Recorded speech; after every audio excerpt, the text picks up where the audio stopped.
lectures, we saw the simple idea that you can certify non-negativity of a function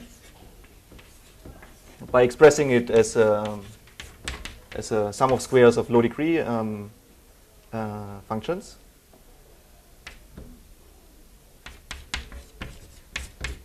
And you also saw that there are sort of dual objects to those, these pseudo distributions, which generalize regular probability distributions and give you the alternative characterization of these certificates. And we saw sort of some examples where these certificates exist and where we can reason about them. And but these examples were sort of simple examples where you could also reason about it in different ways. And so the main appeal was somehow that this is a unifying way of treating all of these questions. And today I want to talk about another example where it's sort of really the case that like this machinery is sort of the only way we know how to reason about it in an efficient way. Okay, and this the example I will talk about is in the context of small set expansion.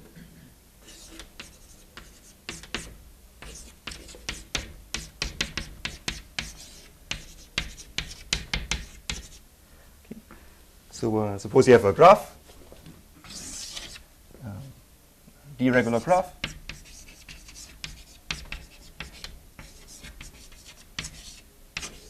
Now if you have a set S in this graph, then we define its expansion as the number of edges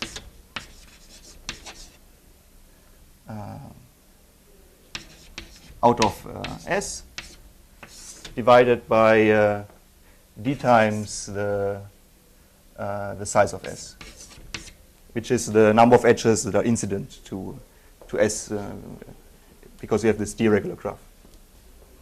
Okay, so another way of thinking about it is that if you pick a random vertex in S and take a random step from this vertex, then the expansion is the probability that you leave the expansion of S is the probability that you leave the set S in this case. Okay. So the numerator means edges from S to the complement of S? Edges of S to S complement? Ah, the numerator. Okay, sorry. Yeah. Okay, sorry. Yeah, that's a bad notation. Yeah, I think the more appropriate notation is indeed edges from S to the complement of S. Yeah, the edges leaving S. We count these edges that leave S and normalize it. Okay. And so there's a computational problem denoted SSE. It has two parameters, epsilon and delta. And I will relate it shortly to a problem that you know better, but let me first write it. So the problem is as follows: given a graph such that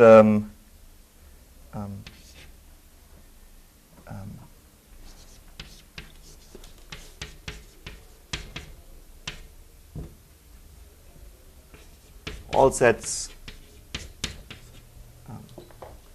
of so an n-vertex graph of size at most, all sets of size at most delta n have expansion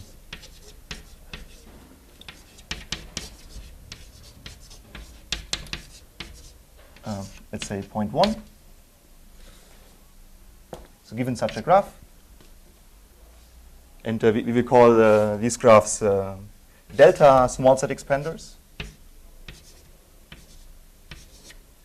So sets of, if you make a set small enough, then all such sets have expansion 0.1. No, here epsilon will be different. So I'm fixing 0.1 because it's sort of because the other parameter is more important. And the goal is to given such a graph, the goal is to certify that all such sets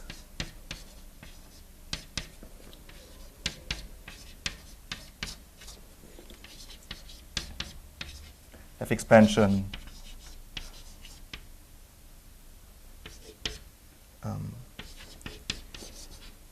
at least epsilon. Okay, so it's there's sort of an approximation aspect to it, that we have sort of promised that the graph actually has much more expansion, and we only have to certify that the expansion is epsilon. Okay, so how is this related to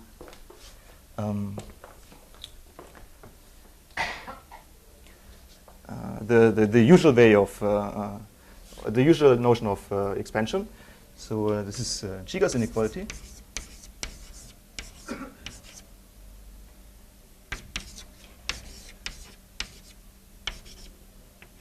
I guess the graph version due to Alon and Alon Millman.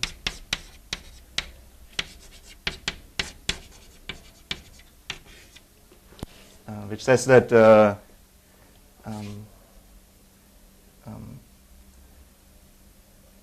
this is the way I want to think about it here. A spectral gap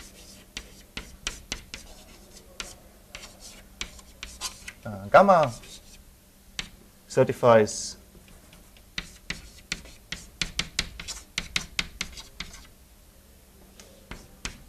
that all sets, here let me write it in mathematical notation, so every set, if the set is less than half of the graph, then its expansion is at least omega of gamma squared.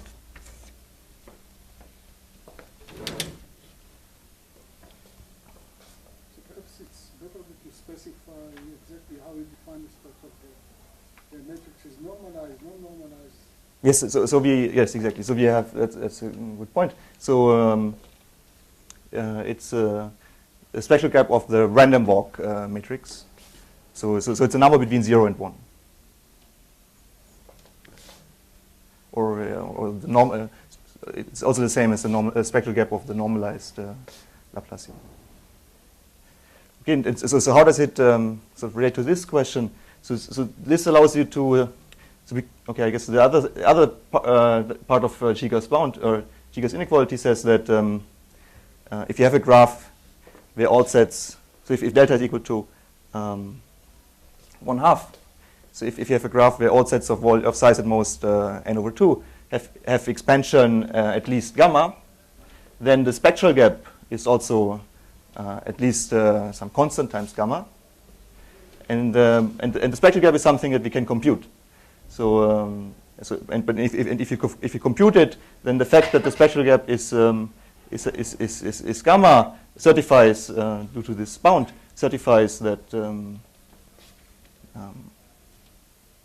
that the expansion of every set of size at most half is still significantly large.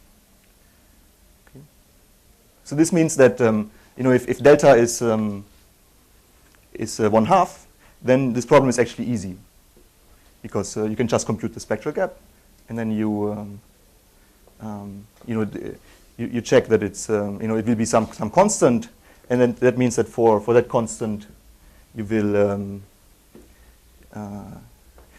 if delta is equal to 1/2, then there exists some constant epsilon such that this problem is easy. And in general, this problem it's easy. So in the sense that there's it's called tractable.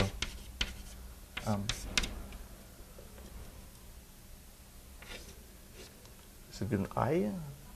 Confused. As long as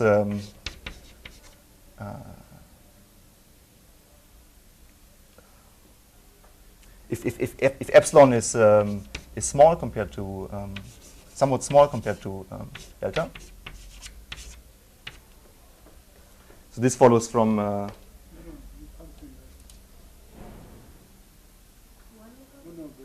yeah, sorry, yes.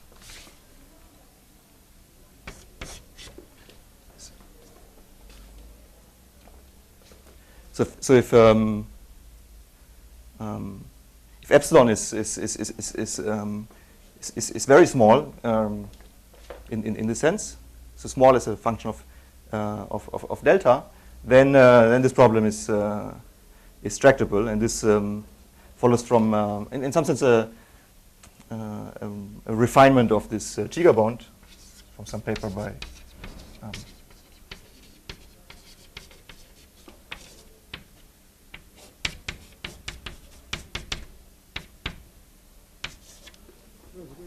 This allows epsilon to be fairly big, right? If delta is 1/1,000,000, then epsilon can be 10. Or is this expression of what you had in mind? Yes, I mean, okay, so it depends a little bit what you mean by right. So this is right. You're saying because there's a logarithm, and so it's not as much of a yes. That's right. But it turns out, I mean, okay. In some way, we're not so much interested in this from a computational point of view, but from a practical point of view. I mean, from a practical point of view, this might be the kind of regime that you're interested in. But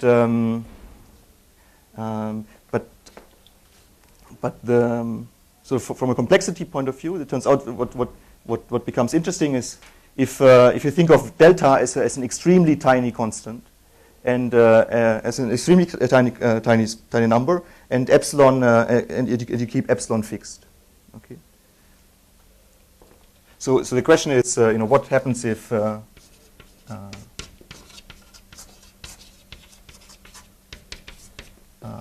delta is much smaller than 2 to the minus, let's say 100 over epsilon. Okay, so then, like this condition is violated, and the algorithms already know they break down for this, and so in a and so this is the question, and we formalize this question as this it's a small set expansion hypothesis.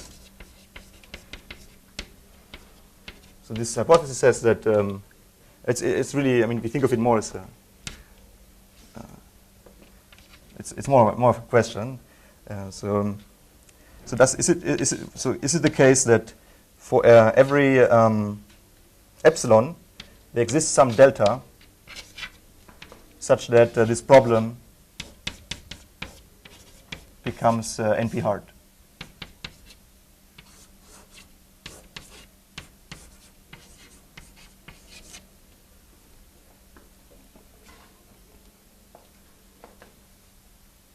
Okay. So this is the question. So is it the case that for every epsilon I can choose delta small enough such that this task here becomes NP hard? That somehow what it says is that, if I just tell you that very small sets in the graph expand, even if they expand by quite a lot, by 0.1, can you somehow, can you, is there sort of some nice mathematical structure that you can just compute efficiently? And if this hypothesis that says that sort of this structure doesn't exist, and it's NP hard to certify expansion for if delta is very small. Okay, and one motivation for looking at this hypothesis is that this hypothesis. So let me abbreviate it this way. It implies the unique games conjecture. So if you could prove this hypothesis, then it would prove the unique games conjecture. And we have seen in I've mentioned last lecture that this implies lots of nice things, lots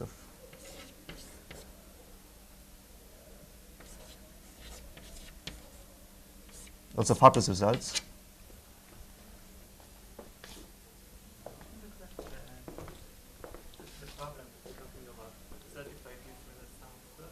No. Yeah, so it's certified with an algorithm. Okay. So what does it mean that an algorithm certifies something? That's your question. Okay. Yes. So it's an algorithm that whenever you give it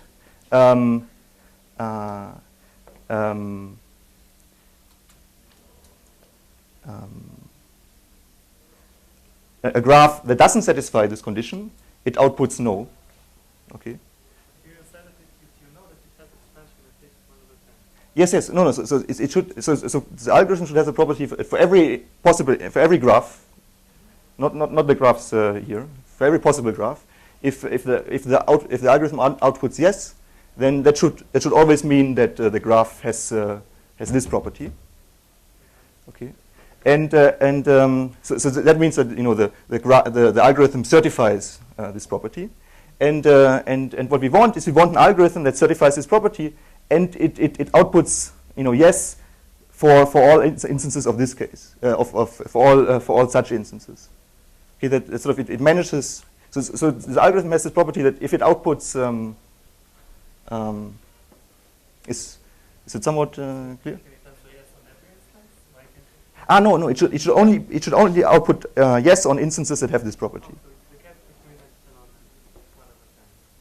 We know epsilon, it must say no. Above 0.1, yes. It must say yes. In between it can say Yes, exactly. Yes. Yeah, thanks. Okay, I have a question. So there is perhaps, and if this is too much aside, then we can discuss Yes. it later. But there are these hidden click problems. Yes. So did anyone look into hidden non-expansion? So I give you a graph, and somehow, somewhere I hide a non-expanding set. Yes, that's a good question. We look at that. It turns out that it's that's easy. So there's an efficient algorithm that yes. And this is I think also in last lecture you sort of asked a similar question. Do we know what kind of instances, what kind of graphs are hard for these kind of problems? And it's really the case that we don't know. And like any kind of construction that we tried, we actually managed to get certificates and get an algorithm. Okay.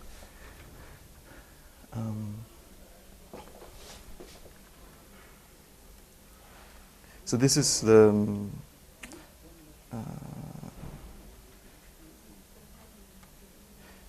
and notice that. Okay. So this is the motivation for looking at this question.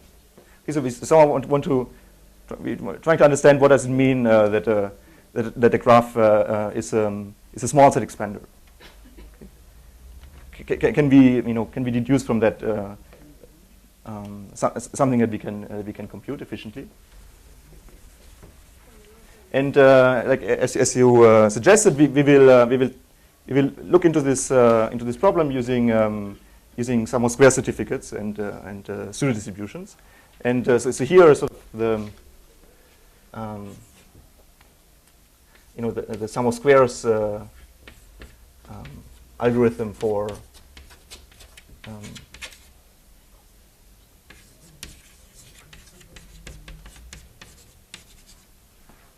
small set expansion.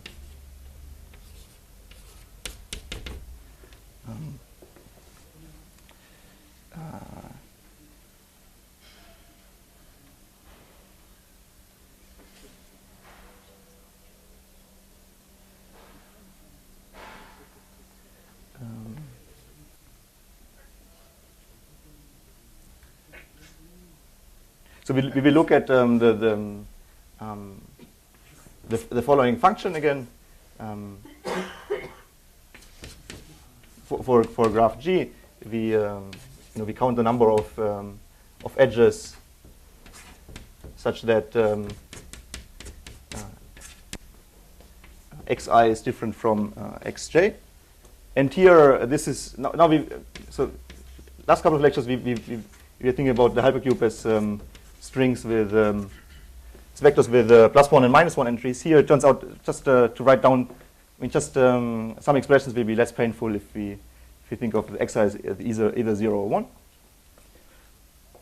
And So don't we want to consider just extensor? Yeah, so we exactly, so that's sort of the reason, because we care about vectors. So notice that we have, so this vector has one coordinate for every vertex in the graph, and we care about small sets, and that corresponds to vectors where only a delta fraction of the entries are 1, and all the other entries are 0. Exactly. Yes?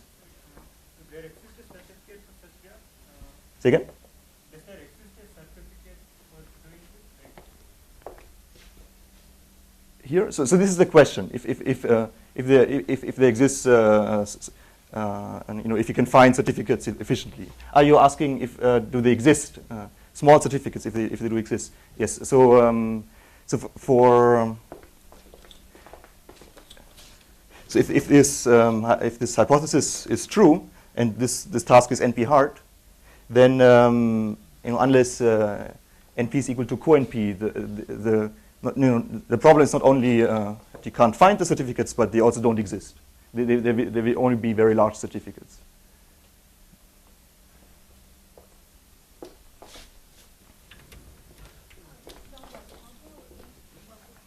Say again?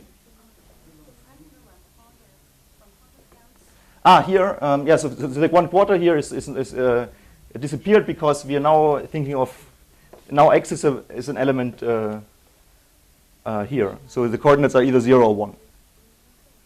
So and then like this function counts the number of edges where xi is different from xj.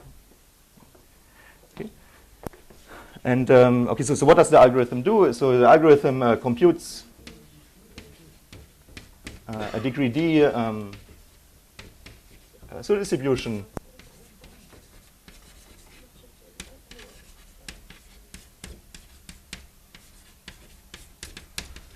capital D with the property that the expectation of f sub g is smaller than epsilon times delta, and so this here, what this says is that we want, if f of g is less than epsilon times delta, it means that the number of edges that leave. So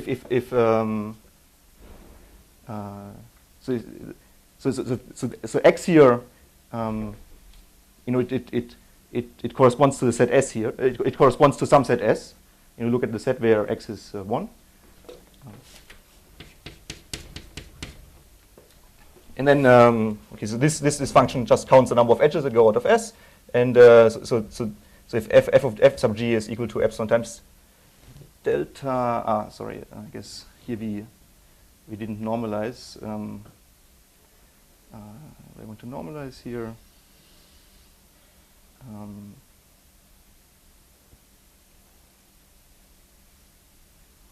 Okay, it should not be that important. Okay, yeah, let's. Yeah, usually, yeah.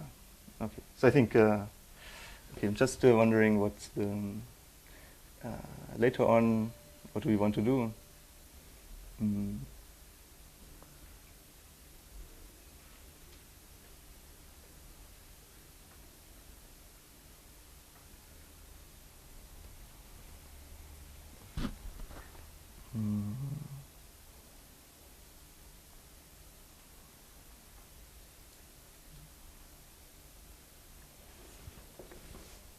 Yes. So okay. So let me change the.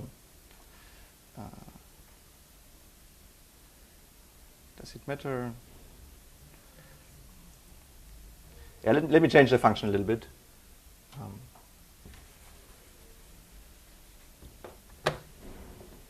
And to pick. So we basically I want to divide the function by n times d.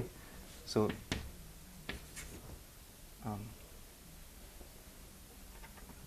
Yeah, let me just write as before.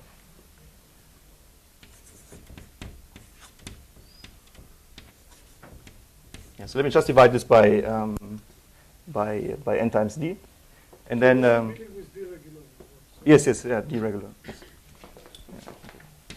Perhaps not such because D. Ah, yeah. So okay, that's a good point. Do I need? Okay, so I think D will never appear again. I think okay, capital D is also not so good. Maybe I think delta is I hope I think it's something that it's similar to D and I don't use it anywhere else. Okay, so this here okay. This here corresponds to okay. So this counts the number of edges that go out of the set, and now we want to say that the set is small, and this the way you can try to enforce this is by saying that if I sum up the so this function counts how many xi's are 1, and I subtract delta times n. So in some sense, I want that the distribution is supported only on points where this is 0, and that means, and if you have such a distribution in mind where that is supported on points where this is 0, it also means that it for sure means that the expectation of this here is 0. Okay. Another property that property is that for any other function g, this expectation will also be 0 if the distribution is supported on points where this is 0. And so this should be true for all g with a degree of g is at most g minus 1.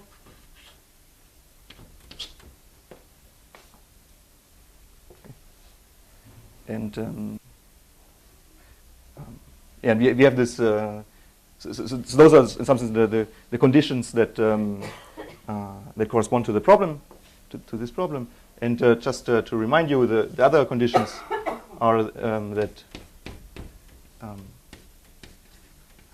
the expectation of 1 is 1, and the expectation of any square is non-negative.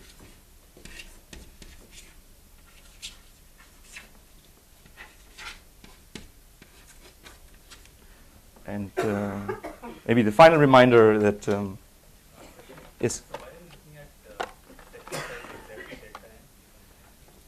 Okay. Yes.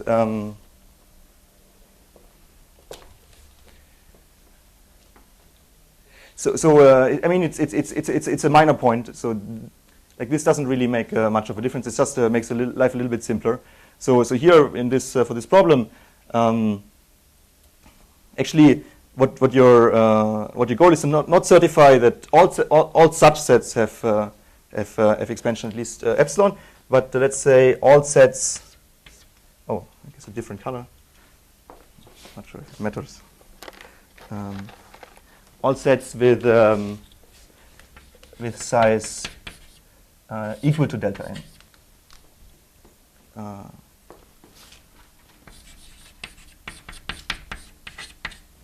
Like you're given a graph that has this property, like all sets of size at most delta expand a lot, and your goal is. I made it easier, the problem. Okay, so you don't have to certify that all such sets expand. You only have to certify that sets with size exactly delta n expand.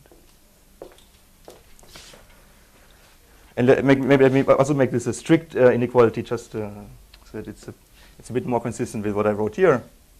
So it's just to recall. So this notation, the expectation with respect to d, is just short for. So for some function f, this is just a shorthand for summing over all points on the hypercube. The function d of x times f of x. So it's a linear functional. So the function d gives a linear functional, and we evaluate the functional on f. Yes. You want to show that f has expansion. Yes. And you want to show that the minimum Yes. You only show that expectation. Ah, yes, yes, yes. So the question.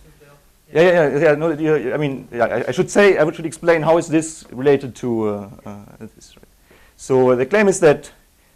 So I mean, okay, by compute, I mean, try to find such a pseudo distribution. So that's what I'm suggesting. So I claim that if such a pseudo distribution does not exist, that certifies that that certifies this property.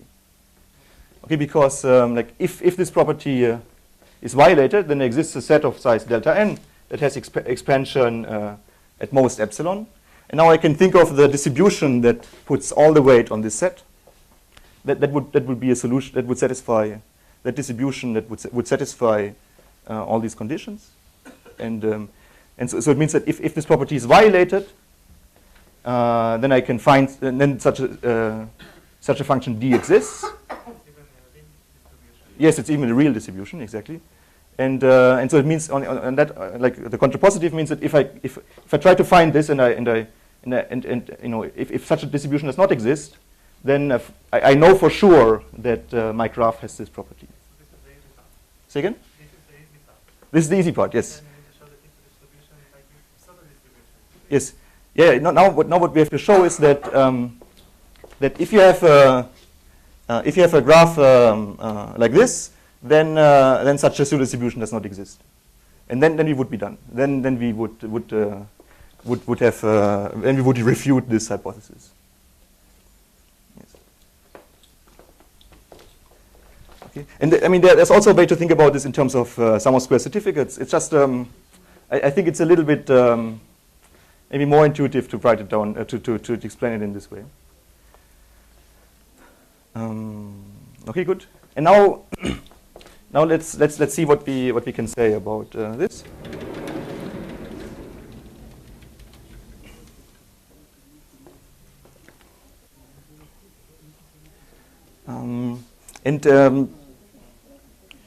So what we'll do is we will analyze this question about these pseudo distributions for a particular graph, and this particular graph it will be I mean it's not just any graph, but it's a very interesting graph in this context, and the graph that we look at is it's called the noisy hypercube.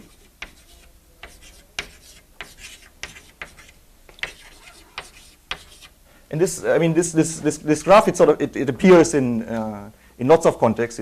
For example, in many hardness reductions, and it also has the property that that it's a hard instance for many kind of algorithms. Okay? And what we'll show is that this is not a hard instance for this algorithm. Okay, so what is this noisy hypercube? So it's a graph defined. Also on a hypercube, so it's a bit confusing. 2 to the k, and so it means that sorry.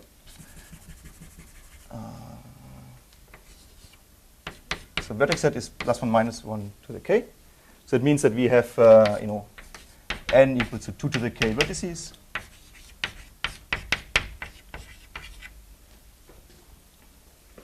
And it turns out that a good way to think about this graph is in terms of its random walk.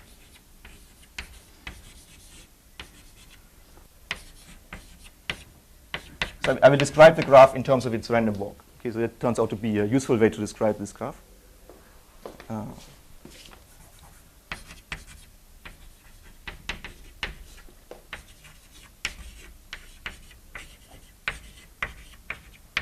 So if the current point is at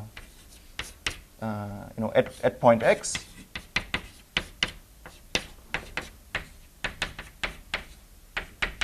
what we will do is we re-randomize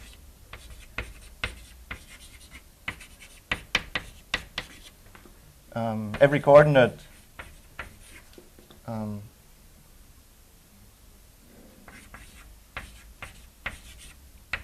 with probability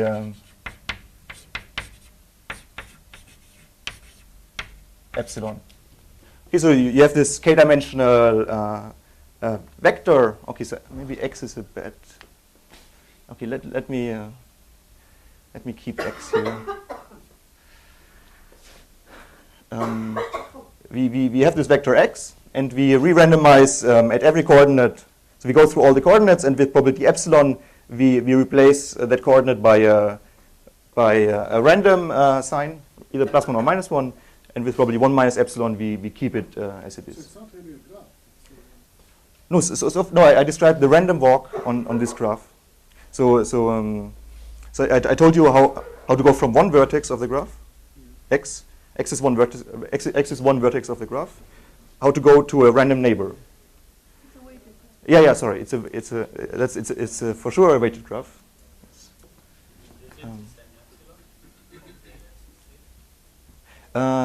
It's related. Yes.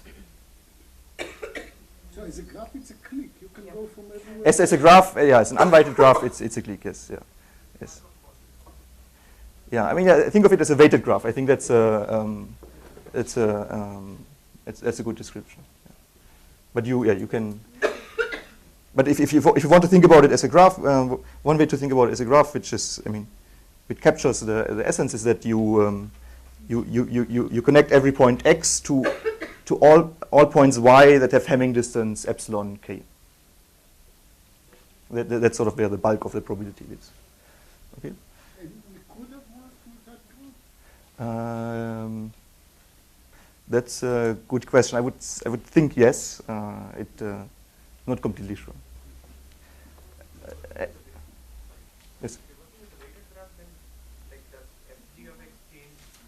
Yes. Yes. Yeah, it does change. So then you would weight the sum with, yeah, that's right. And so one nice thing about this graph is that it's a small set expander.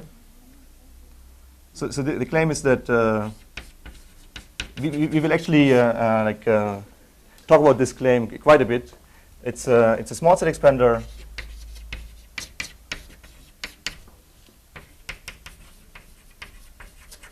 For delta equal to, let's say, 2 to the minus 100 over epsilon. Okay, and we will see a real proof of this, but let's first give some kind of fake proof. What's the fake proof for this?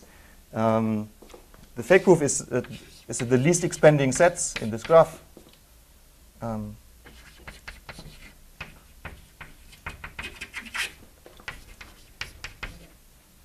are subcubes,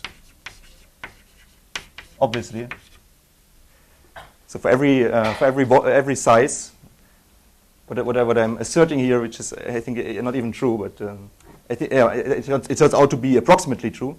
But it's a good as a heuristic. You can think of that the least expanding sets of a certain size, they are subcubes. So subcubes means that you fix some of the coordinates, let's say, to 1, and look at all possible choices for the remaining coordinates. Okay, now what's the so suppose we fix t coordinates to 1.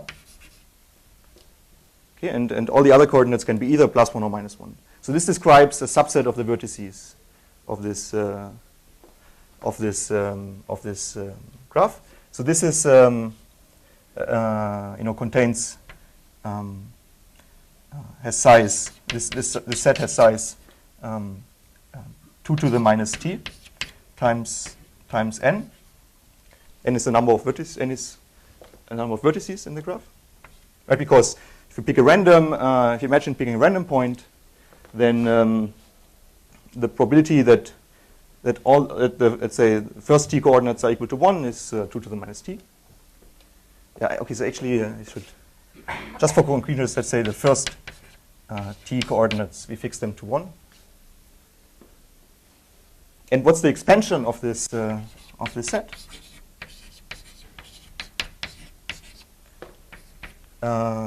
Okay, actually, let's say approximately. So maybe let's draw a picture. So suppose this is a random point in this set. So it means that the first t coordinates are equal to 1, and then the remaining coordinates are either +1 or -1. And now we do a random step according to the random walk in the graph, and ask what's the chance that we leave the set.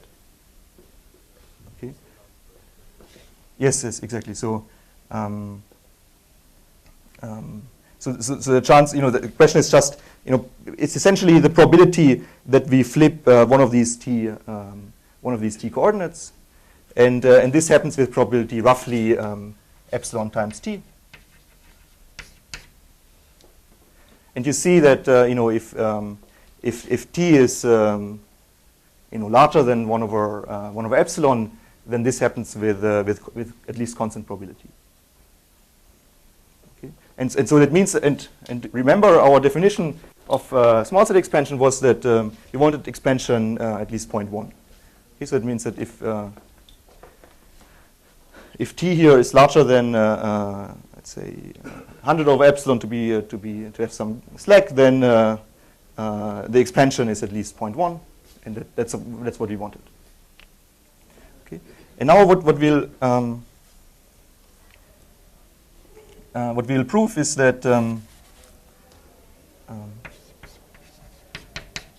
there exists a degree 4 sum of squares certificate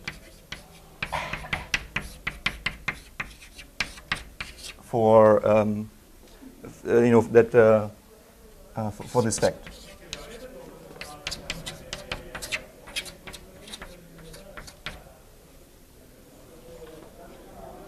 Okay, so not only is it so this is a small set expander, and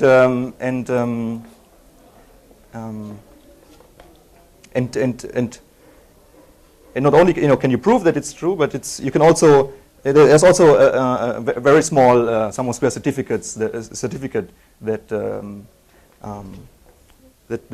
proves to you that it's a small set expander. And so this means that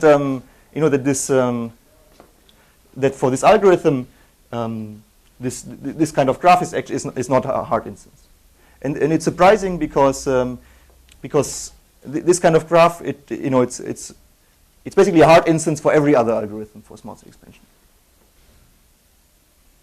Every other algorithm that we know.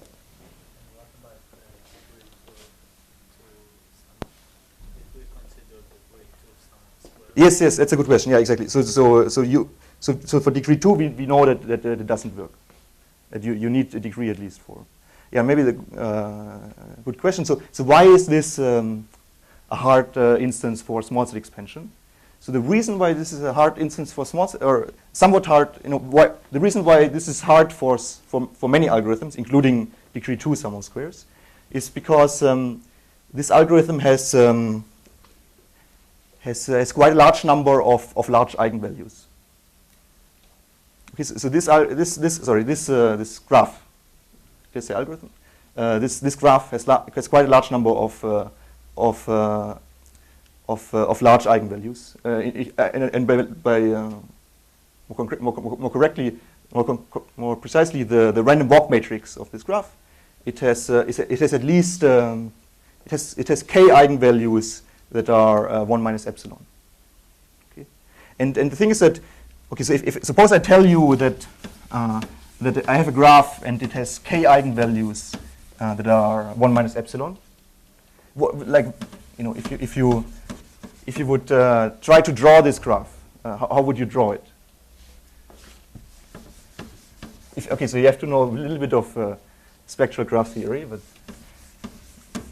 so I think the first instinct would be to draw it like that, and I will explain why you would draw it like that. You would draw k sets, and and each set here has expansion epsilon, and all the other edges are inside here. Okay, why would it make sense to draw this graph like that?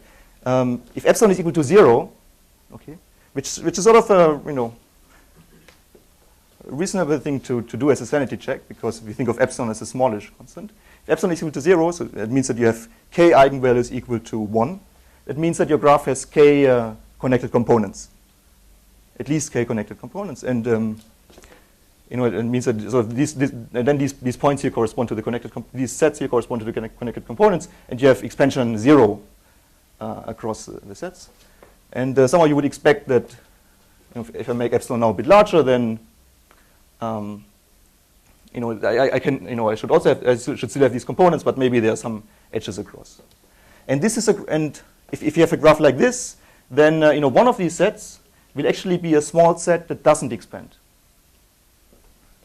Okay, but the assertion here was that even though this graph has k eigenvalues very close to 1, actually all small sets in this graph expand.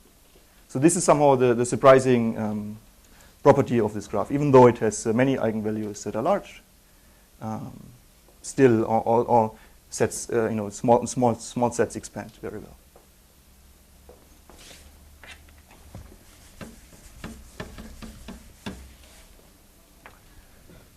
Okay.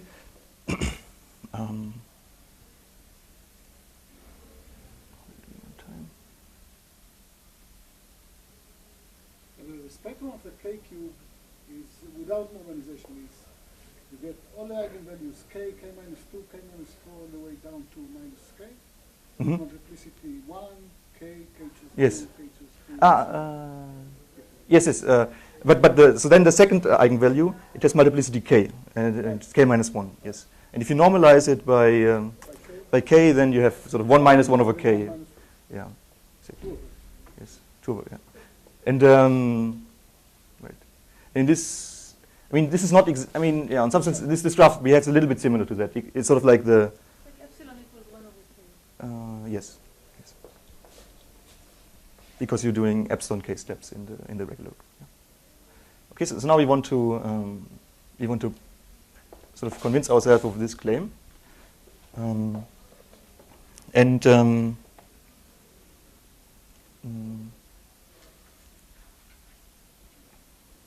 look at how we want to do that. So there are too many negations in the logic here. So why do you want to show that there is no solution to this problem? Yes. Okay. Yes.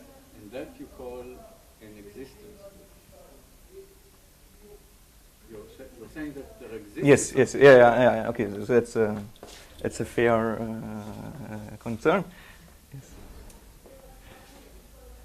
So the sum of square certificates, they are the dual objects of what I wrote here. So it means that if you show that these objects don't exist, then it means that the sum of square certificates exist. So I mean. The certificate exists means there is no set that doesn't exist. Say again? Am I right? Yeah, I don't know What why are you you certifying? That all the sets expand. So there is no set that does not expand. Yes. So this says this noisy cube is a fairly decent expander, Yes. and you can prove it by a degree 4 SOS. Yes. Exactly. So what was the reason you can't do it with degree 2? So you do it in exponential result. How is that a reason? So it turns out that degree 2 sum of squares. I mean, yeah, it doesn't imply it, but it turns out that degree 2 sum of squares, what it will essentially. Can't tell the difference between these two things? Yeah, that's one way to think about it. And on some level, what degree 2 sum of squares will do, it will sort of just count the number of large eigenvalues, and then based on that number, it decides if the graph is a small set expander or not. And then, like you said, it's sort of, you know, if you just count the large number of large eigenvalues, and you can't distinguish between this graph and the graph I drew. And So eigenvalues and expansion are related, but they're not quite equivalent. yes, It's a manifestation. exactly. Even though Exactly. this graph And has a lot of eigenvalues close to the maximum, exactly. it's still a decent expansion. Yes, exactly. And in some sense, the difference between the spectrum and the combinatorial expansion, it becomes much more dramatic once you go to small sets. So for large set, I mean, at least the way we measured things here, it's actually like a very decent correspondence, but for small sets it becomes qualitatively almost meaningless.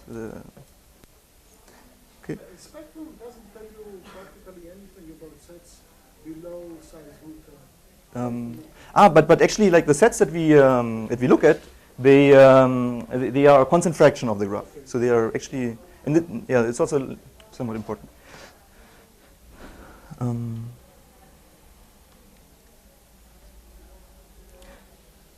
Okay, so the intuition for so it's now a proof of the claim. Yes, it's claim 2.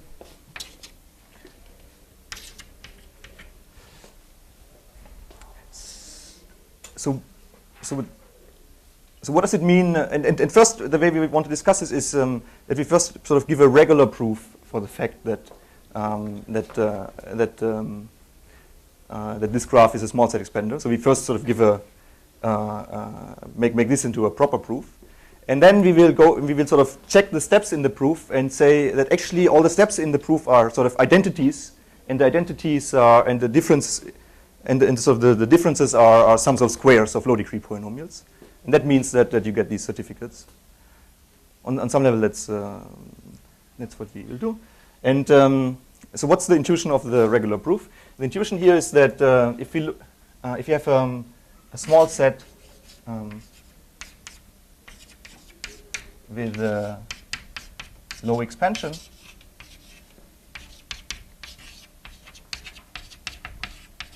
it corresponds to a sparse vector in the in a subspace spanned by let me call this function.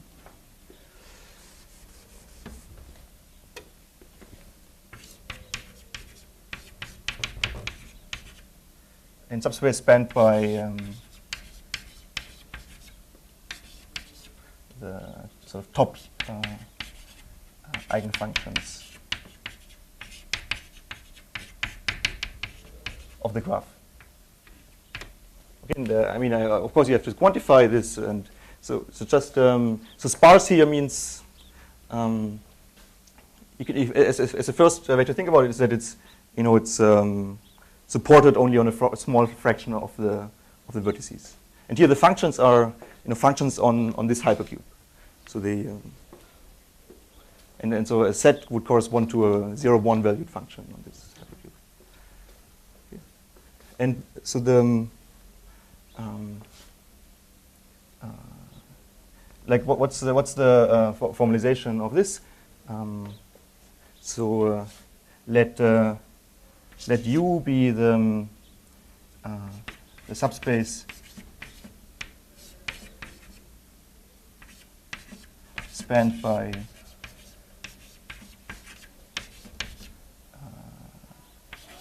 eigenfunctions with eigenvalue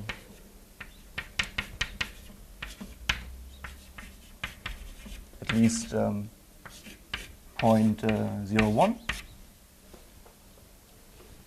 and let's say P sub U is the projector into U.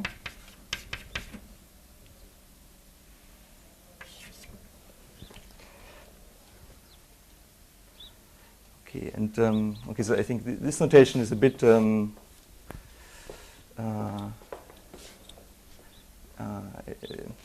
it's a bit unfortunate. So I will, this F sub G notation is a bit unfortunate. We'll use a slightly different notation, and so what I mean here by this statement that there's a sparse function. Okay, sorry. So that means that if you sort of believe this assertion that if you have a small set with low expansion, it implies that there's a sparse function in the subspace. It means that in order to prove that that the graph is a small set expander, we have to show that all functions in the subspace are sort of far from sparse functions. We should have a assertion like this, and the claim that corresponds to this statement that for this graph, if you look at the if you look at the subspace U and the projector into the subspace, what it turns out what it satisfies is the following: for every function f, if you project it into the subspace, the 4 norm to the 4 is at most the 2 norm to the 4 times 2 to the 100 over epsilon.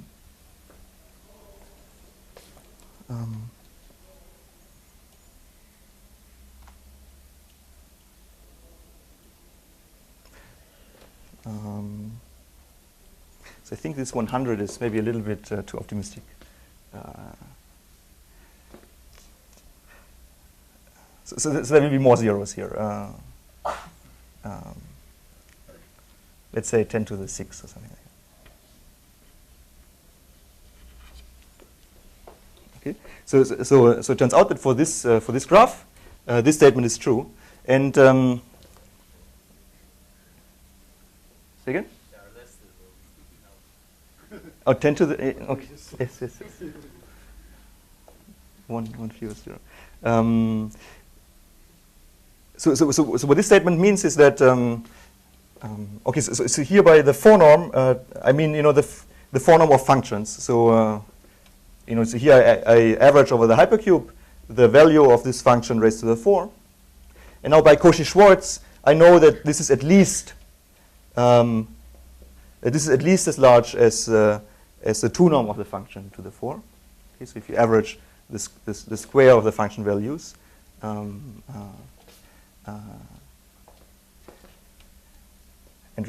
raise the average to the square, and so this assertion says that this Cauchy-Schwarz is tight, and you know that sort of if this kind of Cauchy-Schwarz is tight, it means that the function has to be close to constant.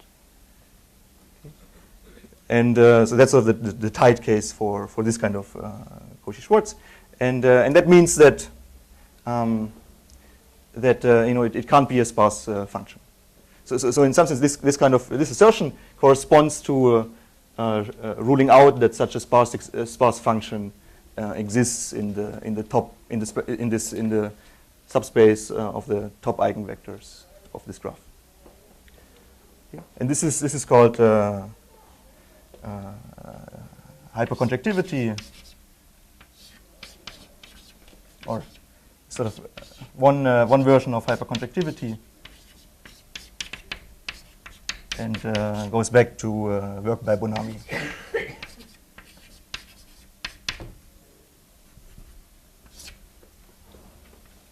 Okay, so the classical proof of this. And yeah, maybe at this point I can already say, so there's a sum of squares version of this. And what's the sum of squares version? Sum of squares version is that if you that actually this inequality is an identity up to squares of low degree polynomials.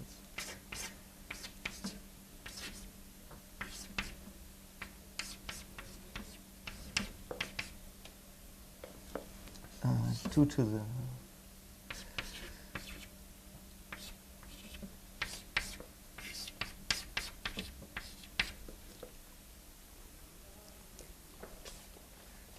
minus a sum of squares of polynomials in F. Okay, so this is a little bit strange that it's a polynomial in the values of F. Okay, but that's how it is. So that you do by reproving Bonami vector? Yes.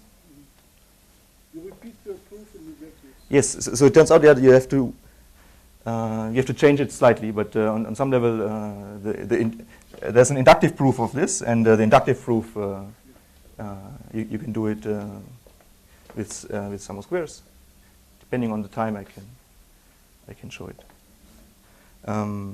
Okay, and so this, this is already this is sort of half.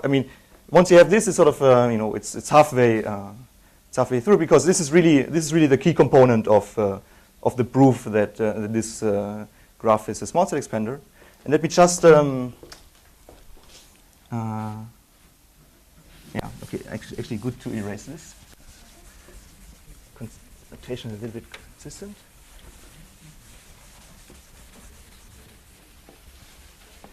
And it's also,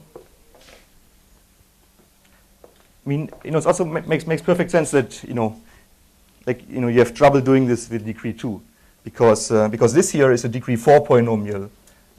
This here and this here is a degree 4 polynomial in F. Okay, and somehow that goes over the head of degree 2 sum of squares. Okay, so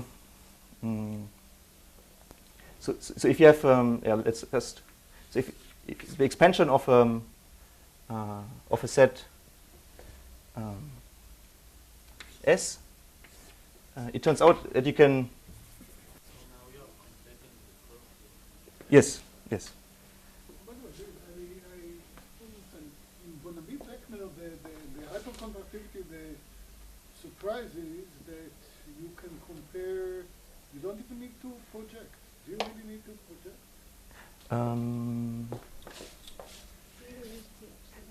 Yeah, you will use. Beckner just assume that F is in U, but it's the same as not, and as it's equivalent to the version where you just assume that F is in U. So you have to hit it with something. You have to hit it with something. With this T epsilon. Yeah, so with T epsilon, exactly. So that's there are different versions of this, and in some sense, for example, hitting it with the T epsilon thing, that turns out to not really. It doesn't help so much for our thing. So it's really this here is the version that we have to use. Another version that we know is that F is already of low degree. Right. The guy said that it's already in this subspecies. Yes. Yeah, and then the difference to that is just that, so then the version that you would expect is that I should also project this guy here. Right. Okay, but the nice thing about projection is that it only reduces the two norm. Yes. It's yes, exactly, and it's a very easy mistake to make. Projection can increase other norms. Okay. So this here, so I want to relate it to the random walk matrix, and so let's use this notation.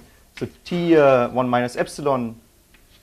Let's use this notation for the random walk matrix. That turns out to be the standard notation for this random walk matrix of this epsilon noisy hypercube. Okay, and it turns out that that this is related to you can use this to measure the expansion.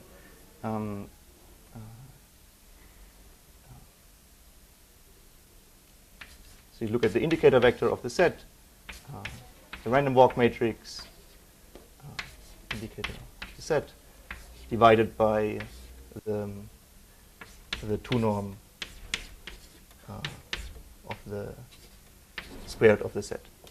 Okay. So let me. I think you're familiar with this kind of. So this is just basically the adjacency matrix of this graph, and then there's some normalization, but I worked out the normalization, so this is fine. Now because we are interested in sets of size delta, so this here is delta, and so what we want to show is that if you want to now show that that for every set of size delta this is large. It's the same as showing that for every, that this here is small. Okay, so we want to show that this is small. And yeah, let me. And I want to show this sort of for every. Yeah, let me use this notation. Yeah. We use F to denote the indicator vector of the set. So we want to upper bound this quantity.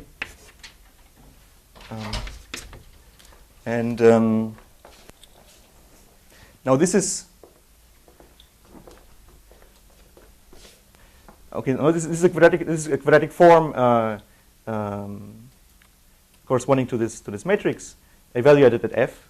And now you can evaluate this also in the eigenbasis of this matrix, and then there will be some contribution to this quadratic form from eigenvalues at least 0.01, and some contribution from eigenvalues that are less than 0.01. And I want to separate these two contributions. So what's the maximum contribution that can come from eigenvalues smaller than 0.01?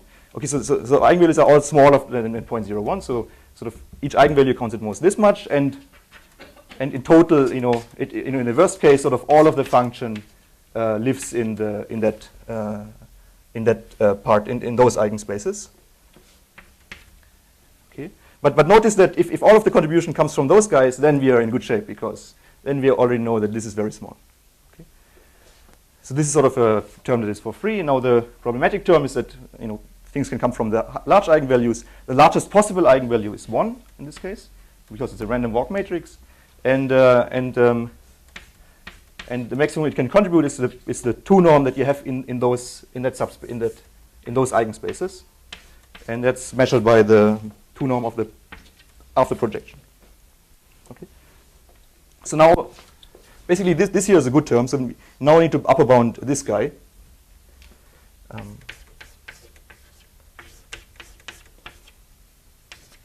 And this is a projector. So this is the same as F PUF. And now there's sort of this these nice calculations. I think this calculation is attributed to Guy.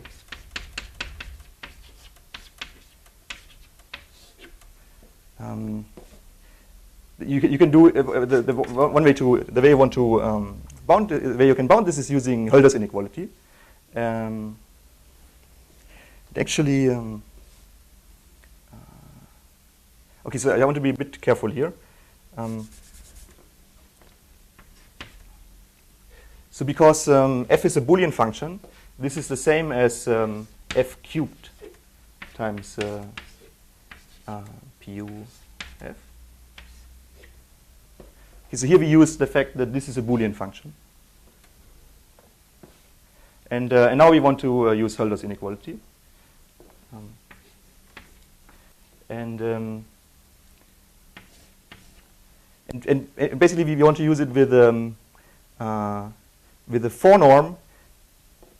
In Hölder's inequality, you have this choice that you can use one norm, for one part of the inner product, and the dual norm for the other part of the inner product.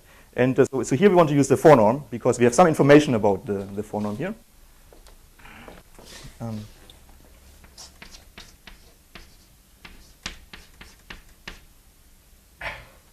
And here we want to use the dual norm is the 4/3 norm.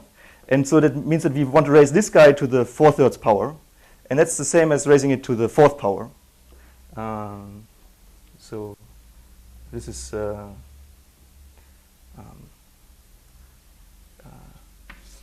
4 norm of this guy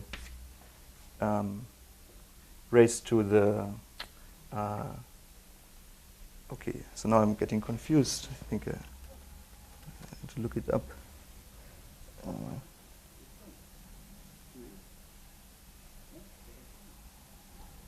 I think to the 3 actually.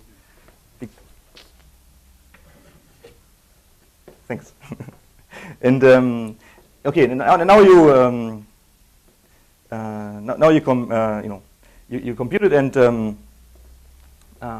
so sorry. So here you have to maybe I move it to the middle. now we want to use our inequality, and here, yeah, maybe let's also already evaluate this guy. So this here is, if you have a set of volume delta, this is delta to the 3/4, and this here will be bound by the 2 norm of f.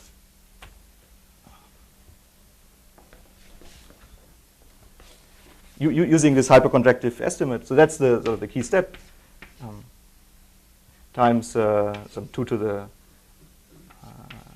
1 million divided by epsilon. Okay, and this here is root of delta. And now you see that this here is, this is much smaller than root of delta. So it means that what we get is actually a good estimate. So this here is delta to the 1 plus 1/4 times 2 to the 1 million over epsilon. Okay, and just so what does this mean? So this means that this is very small. As soon as you make, as soon as if you, okay, you compare this to delta. So delta is the 2 norm of f. So you're comparing this quantity to delta, and this becomes much smaller than delta once sort of this delta to the 1/4 kills off this part. Okay.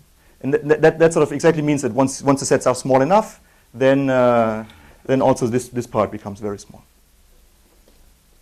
Okay, so this is very good. So now the question is. What part? I mean, does this here also work in the? Does this part of the argument work in sum of squares? And notice that like there are some slightly some steps that are slightly that might be problematic because we had here these strange powers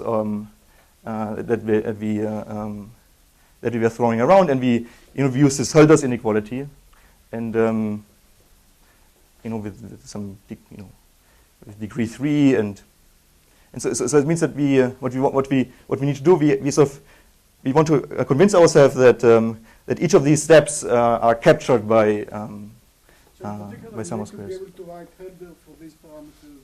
Exactly. Exactly. Yes. And on some level, like it's not even clear it's not clear what this means because it's not really about polynomials. No, it's an inequality. Can you derive it from yes. Yes. And yes, exactly. So this is and it turns out to be the case. And What do you mean? What about polynomials? You mean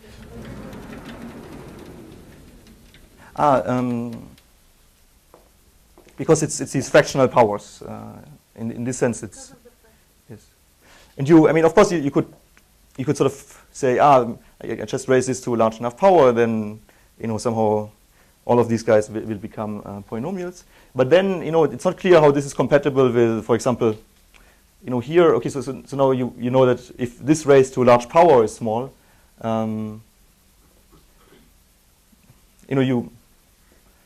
if you would raise this to a large power, then you would get mixed terms, and you would have to control all of them. And it turns okay. So what? Where is okay? I think that. Yes.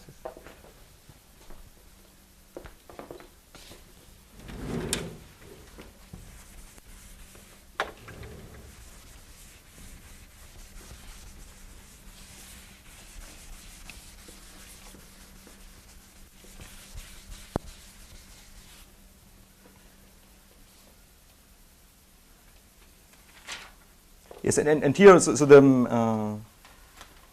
what turns out to be true is that this proof goes through if you sort of write pseudo expectations sort of everywhere, and I think the critical step is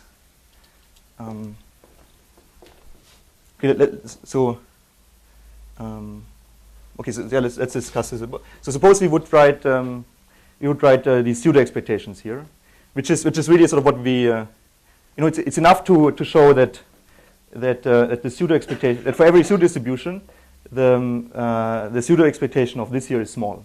Okay, because then if you show that the pseudo expectation is small, it means that the program that I wrote before, it doesn't have a solution, and that means that you have this certificate. Okay. And okay, so in this step, actually, like the reasoning that we did here is very similar to the reasoning that we did for MaxCut in the very first lecture, where we said that you can somehow you can somehow treat eigenvalues. You can somehow separate the eigenvalues of this adjacency matrix, and so it turns out that sort of if you provide here pseudo expectation, then this inequality is still true. David, I'm sorry, but yes. when you say pseudo expectation, you don't mean that the expectation inside the inner product. Ah, yes. Yeah, that's good question. So yeah, maybe let me write it a bit more explicitly. So what I mean is, for every pseudo distribution, now this is a pseudo distribution over f.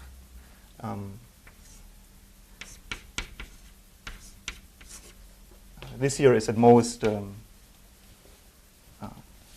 0.01 times the pseudo expectation of the norm of f plus the pseudo expectation of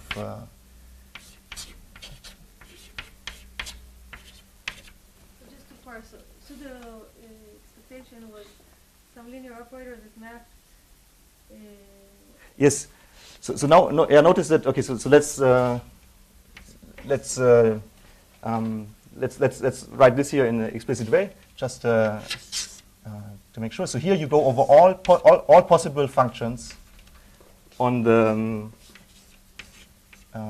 on this k-dimensional hypercube, that are all possible Boolean functions on the k-dimensional hypercube. So okay, and you have this function. You have d of f times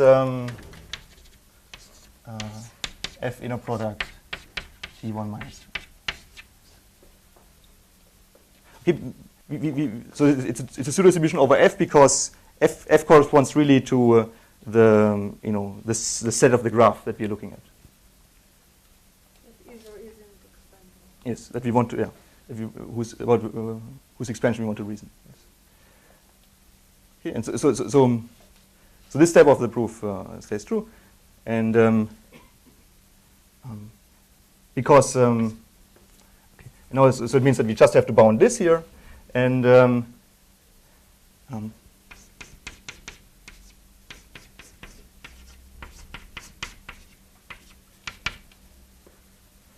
okay, so this first step.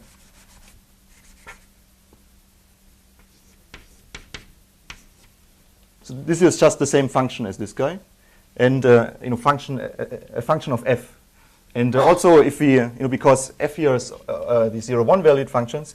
Also, if we cube this guy, it's the same. It's the same function of f, and so the thing that means that the only thing that we have to verify is that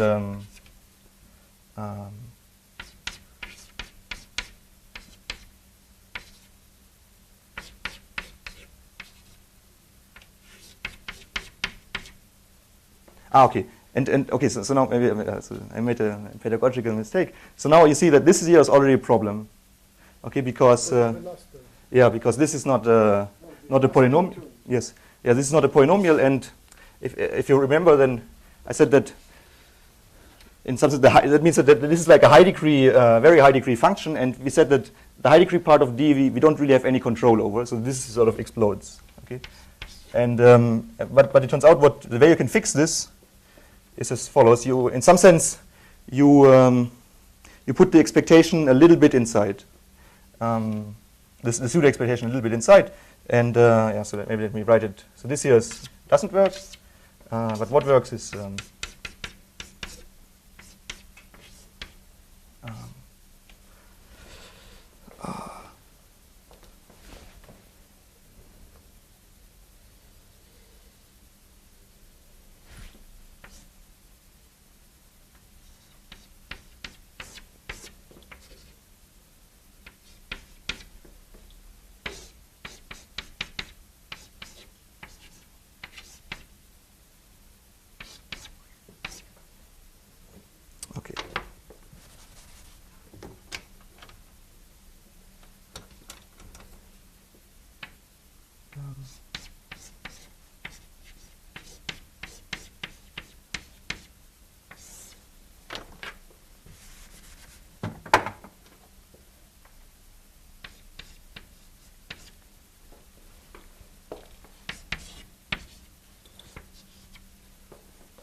Okay, maybe just why is this? I mean, why would you expect such an inequality to be even true?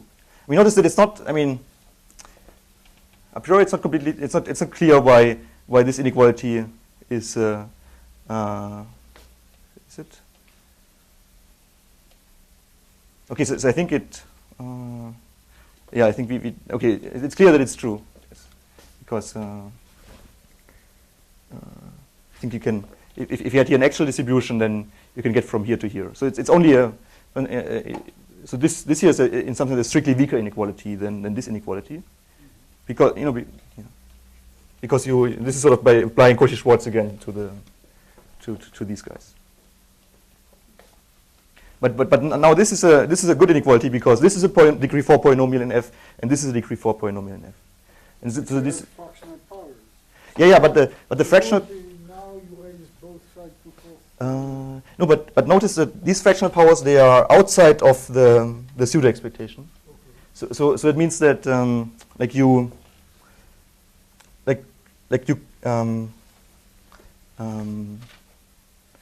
and that means that it's not a problem. You can hope that it's true. So this here is it's at least a defined quantity.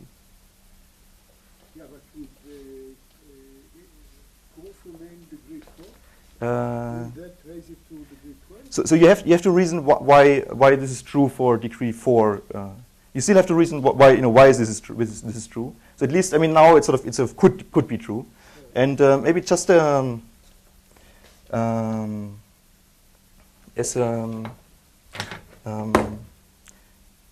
like a simpler inequality that you can get this inequality by iterating the following inequality.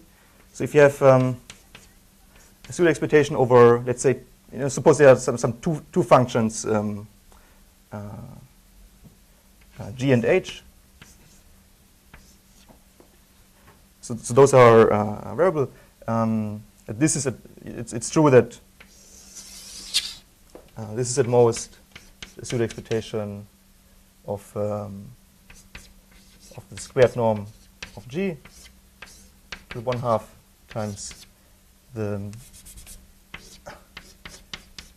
pseudo expectation of the squared norm of h. Okay, so this sort of suffers this. This has a similar form to this, except that we just have we don't do Hölder, but just the regular kind of Cauchy-Schwarz. And the reason why this inequality is true is a very simple reason. So if you look at the following matrix, g squared gh. I think divided by 2, gh divided by 2, h squared. So this here, okay, I take the pseudo expectation of a matrix, and both g and h are now sort of random variables for the pseudo distribution.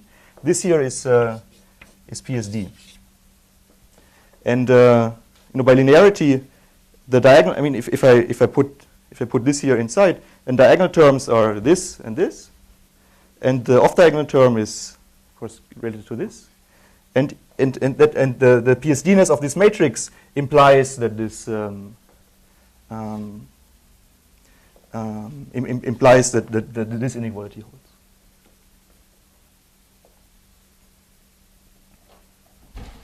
And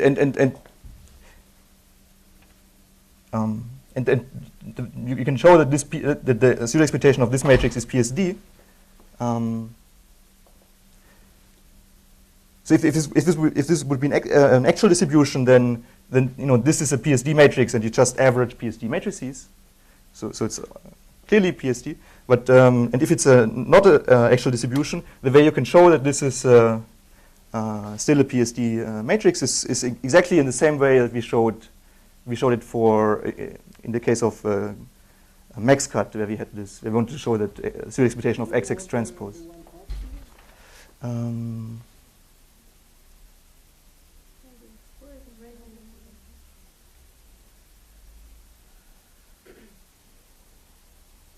is it,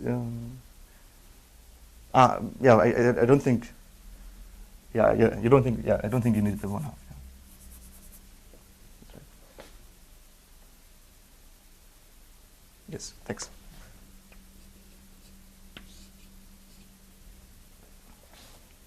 Okay. So this. How do you show that this is a PSP with a pseudo distribution? So you would.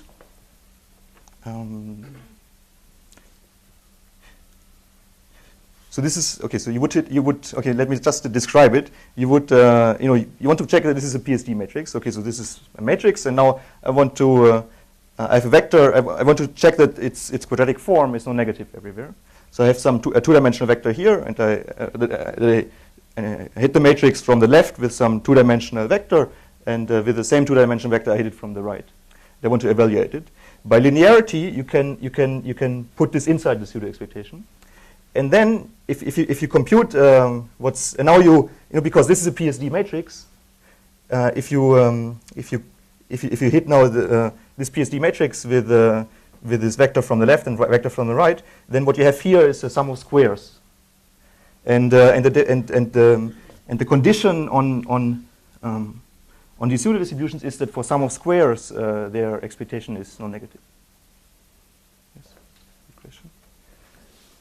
Okay. Yes, so let me stop at this point.